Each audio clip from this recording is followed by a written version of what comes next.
All right, everybody. Monday, October 17th.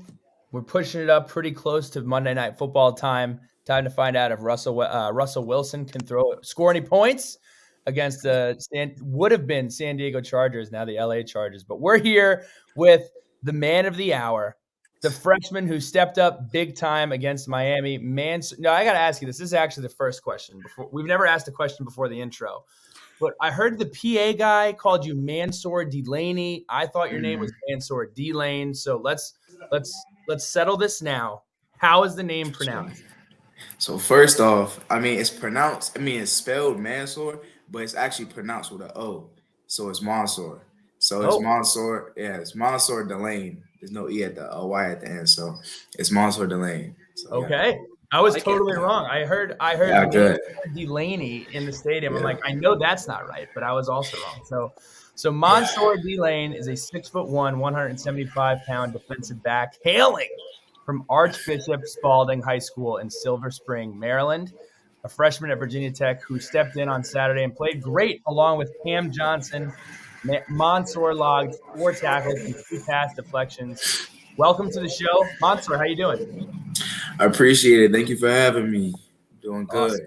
So tell me a little bit, what's the living situation right now? We've been primarily interviewing upperclassmen. So where are you living? What's the roommate situation? Walk us through it a little bit.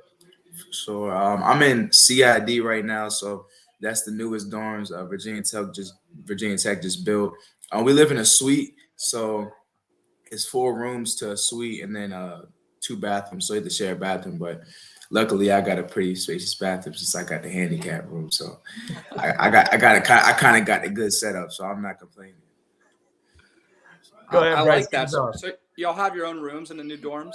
Like you don't have to share a Yes, room. sir. Yes, sir. No, you got each got your own room, but just have to share a bathroom with one other person. That So that's I know we were talking about the old setup. That's way better than Cochrane. I had 10 to yeah. 10 to a suite and a suite mate. It was not my favorite. Monster, great to have you here, man. I think if you keep making plays like you did on Saturday, I don't think anybody's gonna to mess your name up going forward. But to get started here, I get asked my first question. I think Billy got 3 in already. But one of the first questions we like to ask our athletes of the week is what made you select Virginia Tech? Looking For at sure. the offers, you had one from Illinois, Minnesota. I think Michigan State got involved. Also the Terps, which I think you grew up pretty close to there. What separated Virginia Tech apart, and what made you want to be a Hokie? For sure.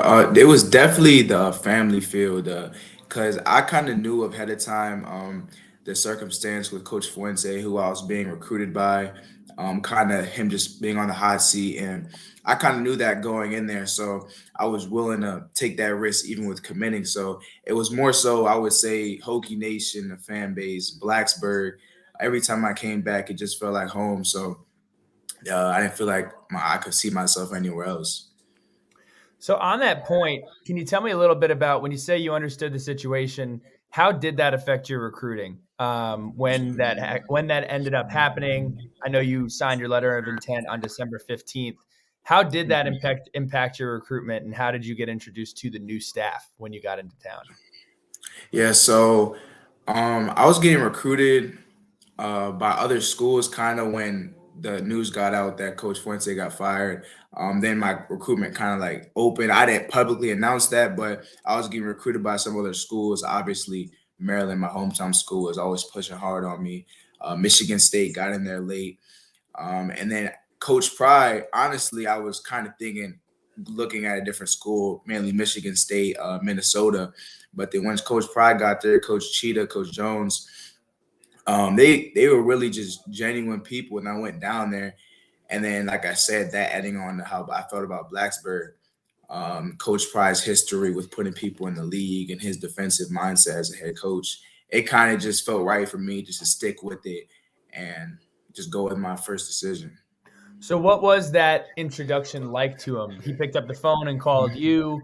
How quickly were you able to meet with them? What was that like?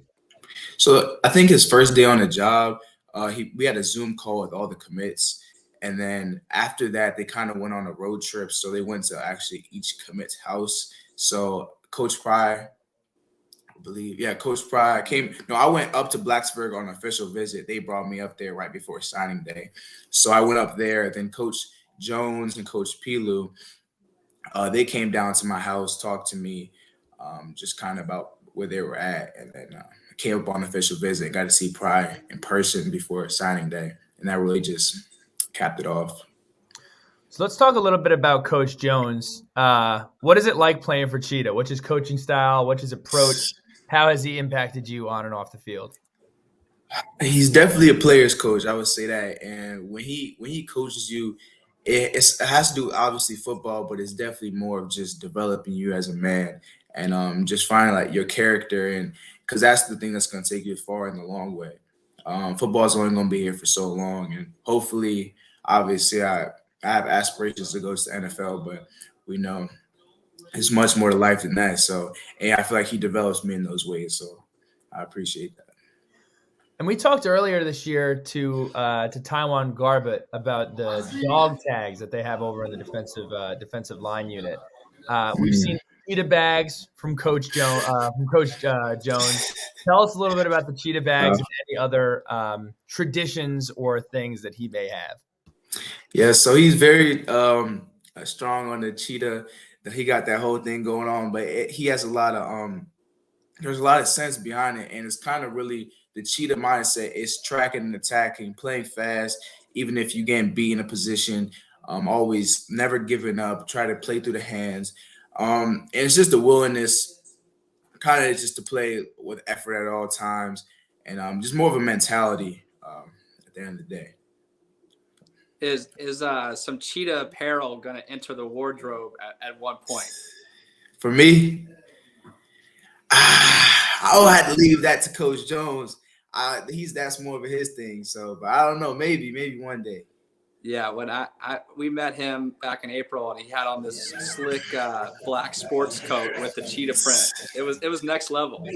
Yeah, he got it all going on. So as Billy mentioned, we've got to talk to a few people here, mostly upperclassmen. So it's really fun to talk to somebody who's a freshman and new to college. What's been the biggest adjustment from going from playing high school football to playing at the Division I level? I would definitely say just the demand. Honestly, most people say the speed of the game, but I feel like the games are slowing down for me just because of my film study and how seriously I take my craft. So not really so much on the field, but I would just say versus high school, I mean, I go home after the game, just lay in my bed, go to sleep. But now you have to take care of your body, get in the cold tub, do treatment, and things like that because your body's what makes your money. So you got to take that care take care of that. So. What area do you think you're spending more time on, or significant time? You mentioned maybe being in the weight room or recovery or watching film or practice in general. What area have you had a big emphasis on the last couple of weeks? Exactly. I feel like you definitely have to find a balance in all those. Obviously, the weight room is important.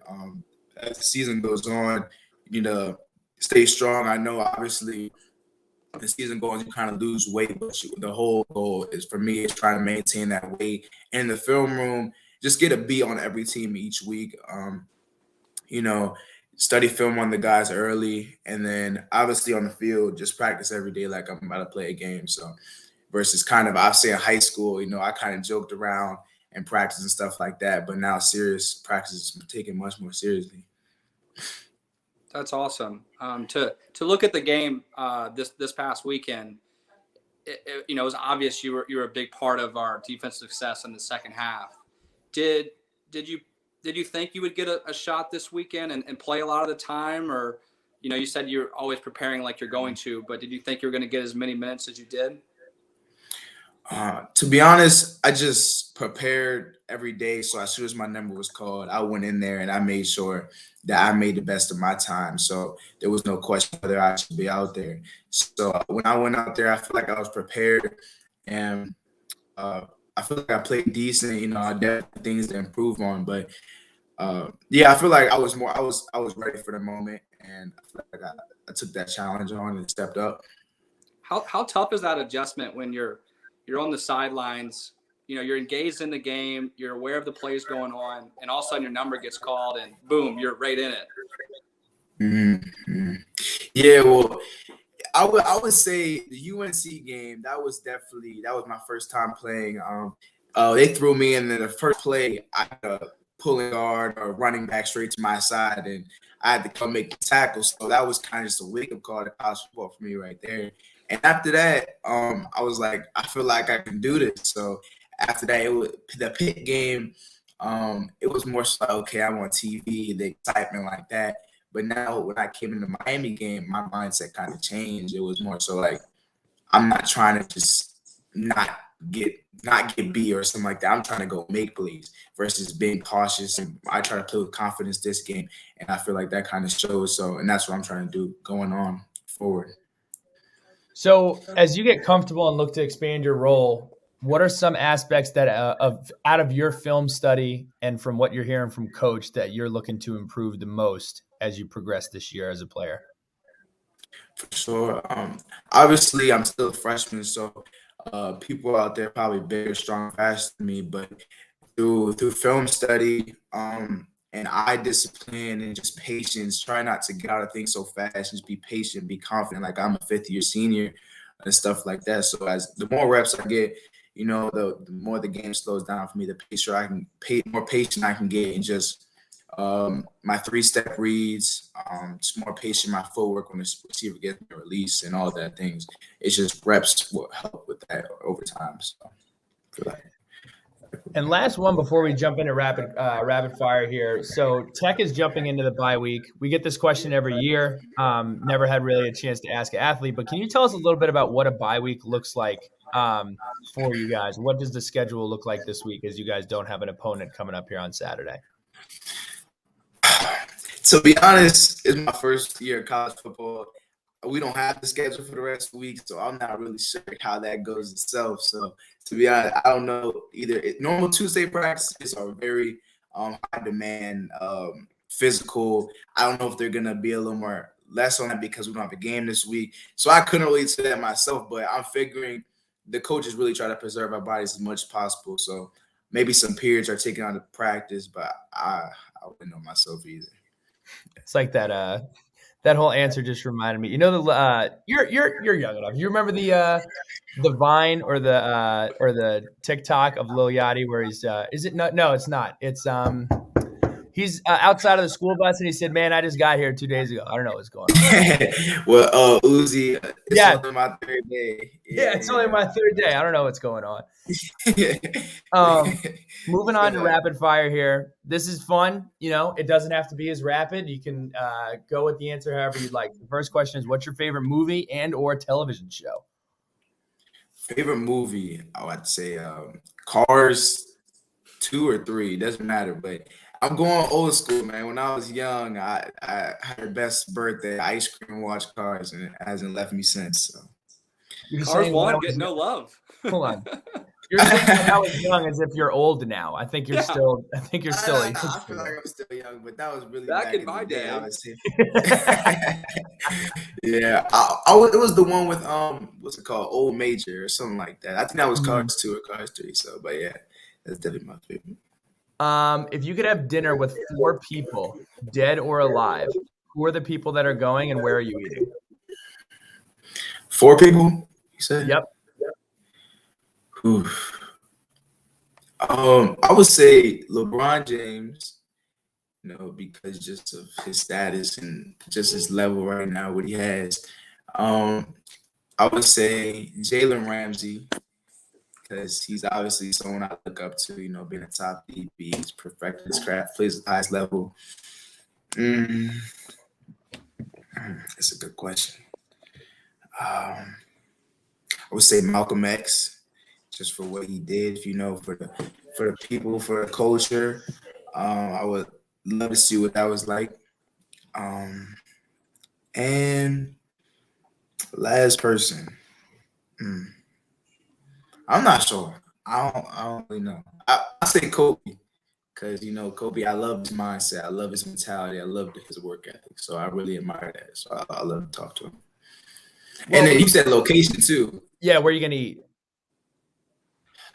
we're gonna go to like Kabuki or something like that. You know, a little Fuji restaurant. That's what I like to eat. So we're gonna sit down, have the food cooked in front of us, while we have a good conversation. What about a celebrity crush? What if you could take a celebrity out on a date? Who are you taking? I know I'm focused on football. Doesn't have the time. Yeah, I don't got the time for that right now. You know? That I might don't be know. I got football on my mind. that might be the best answer we've ever gotten to that question. What about do you have a favorite musical artist? I like Young Boy. You know, Okay. I don't know if y'all familiar with him, but you know, I feel like he gets me motivated sometimes. You know, before games, he has some hyped up music, and then he got some switched up music too, where you could lay back and listen to. So, Is this NBA young boy the one with all the uh, TikToks of where he's like, if you're listening to NBA young boy, you're stomping around the room, or if you're pouring cereal, yeah, you're throwing the whole. Yeah. Okay. Yeah. It sounds that like gets me very, going before a very. game. Yeah. It sounds like the type of music that gets you ready to run through somebody's face. For sure, for sure. And who is the best rapper of all time? Oh, see, get caught saying the wrong thing. Let me see.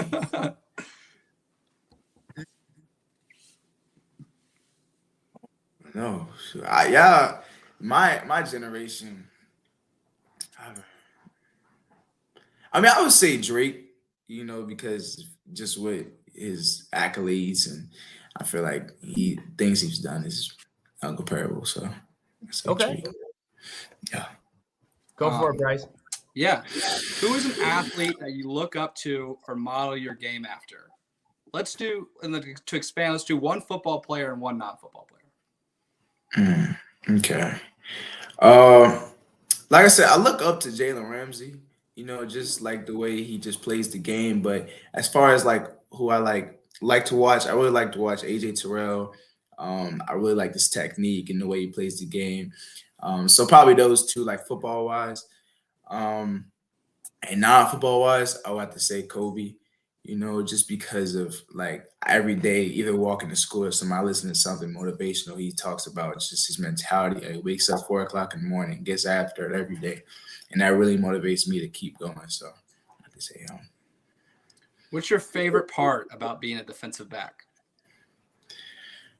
I would say just feeling like you on that island, like there's no one can mess with you. Like when they threw that pass, a little pass to me last week on Miami, they just keep trying to test me, and I'm just like, it's not going to work. You're going to have to go somewhere else. So I feel like that's the best feeling. You on that island, nobody can mess with you. First play that you went in, if I remember correctly, I remember seeing you go in, and they went after you on a fly route on their sideline. The first play that you were in the game. Yeah. I don't know if it was the first play, like second or third, but I was on their sideline the whole time. So they see me out there. I don't know if the scouting report. I'm a freshman, so and they tested it, and I don't want that to happen anymore. I'm trying to let that know. So, what's more exciting to you to be tested constantly and prove that they shouldn't look your way, or for them never to look your way? That's a good question. I would say respect wise, if they don't even look at your way, I feel like that just says something alone right there. But at the end of the day, I still want to get a little bit of stats on the stat sheet, so I like to be targeted a little bit. So I say a mixture of both, but it could be either way. Awesome. And this one's fun for me. I think Bill set me up, but we looked at your TikTok earlier. Not a big social media presence myself, but that's okay. So maybe you can help me here. We saw that you had 150,000 followers. What is the secret to getting TikTok famous? I would say I just started in high school, and I posted this one. Last year. I started 1 year ago, and I just posted this one Tavon Austin clip or edit, and I was like, that was my favorite highlight tape I used to watch for games, and I posted that. It blew up, and after that, I just posted like football stuff and relatable stuff that kids, or people like my age too, that they like to watch, and I guess I'm kind of relatable with that, so people like TikToks. That's a little bit of a throwback because that's the one we had. My teammates used to. I went to high school with Jabril Peppers, and he would always watch. Okay, yep.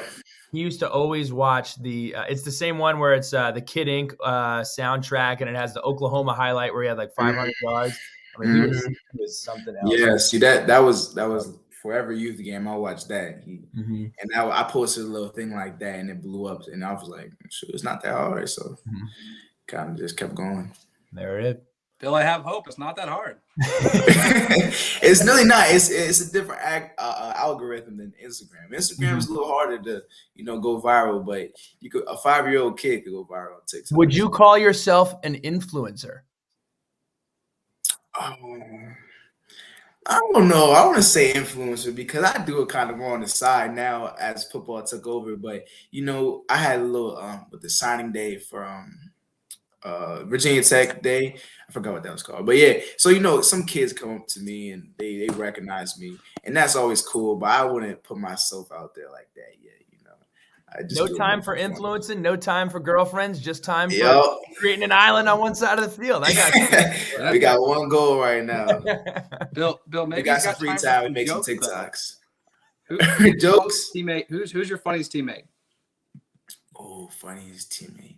I have to say Eli Adams, man. That's a funny guy. I don't know if you guys know who that is, but he always got energy. Every team meeting, music's playing, he's dancing. He always got some energy, so he's a funny guy. Okay. What about, do you have any pregame rituals, pregame routines, lay your socks out a weird way, wristbands? Do you have anything odd that you do?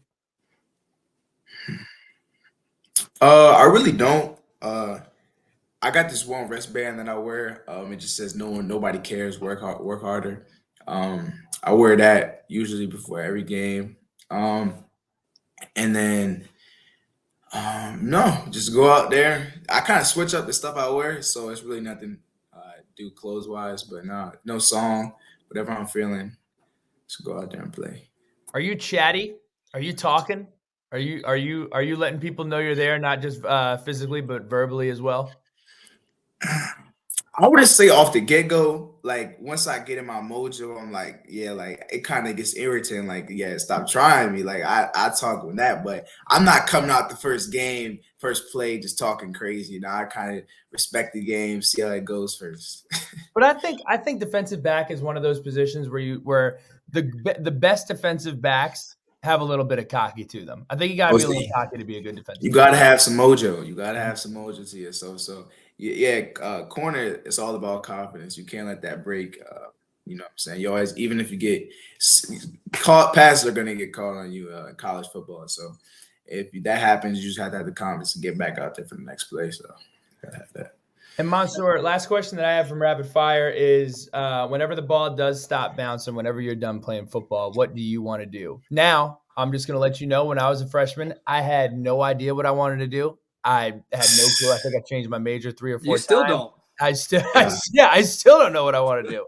So what do you think you want to do right now? Right now, I would say I would try to stay in the sports field. So I feel like be a good sports agent, sports lawyer. And fun fact, I do cut hair. So, if I ever I actually really have I really like cutting hair. So I became good around the dorm. I cut people's hair. So if you ever need a haircut, let me know. That might be a nice little NIL piece of content. Little haircut drive. Okay. Come on, man. Everything. Got my own clippers. Hold on, Mansoor. I think it's fair to say we had Jack Click who cut hair. Now he was only allowed to cut white people hair. Are you comfortable cutting everybody's hair? Everybody, my roommates, both of them are white. 2 of them are white. So, they come in the room, they get it chopped up too. It doesn't matter. It don't matter. Everybody get the cut. I got you. That's awesome. Well, Mansoor, this has been great. We really appreciate it. I appreciate the name clarification. I appreciate the mojo talk. I appreciate everything. For those of you that don't know, remember the name Mansoor Delane. And Mansoor, to take us out, this is your time. It's time for Sharky shout-outs. So where can we find you on social media? Who do you want to shout out? This is your time. Take us out. Sure. I just want to shout out Hokie Nation. I appreciate y'all every day. I know we're going through a little bit tough times right now, but y'all always show out and show the fan base. I appreciate y'all. And social media, I would say Saucy Soar, that's my handle usually for most things. Y'all found me on TikTok Saucy already. Soar. I got caught. Yeah, on he's TikTok. got some mojo. Saucy Sword. Y'all can catch me on there, but I appreciate it. I appreciate having me. Awesome. Thank you. Thank you, Saucy Sword. We'll talk soon. Yes, sir.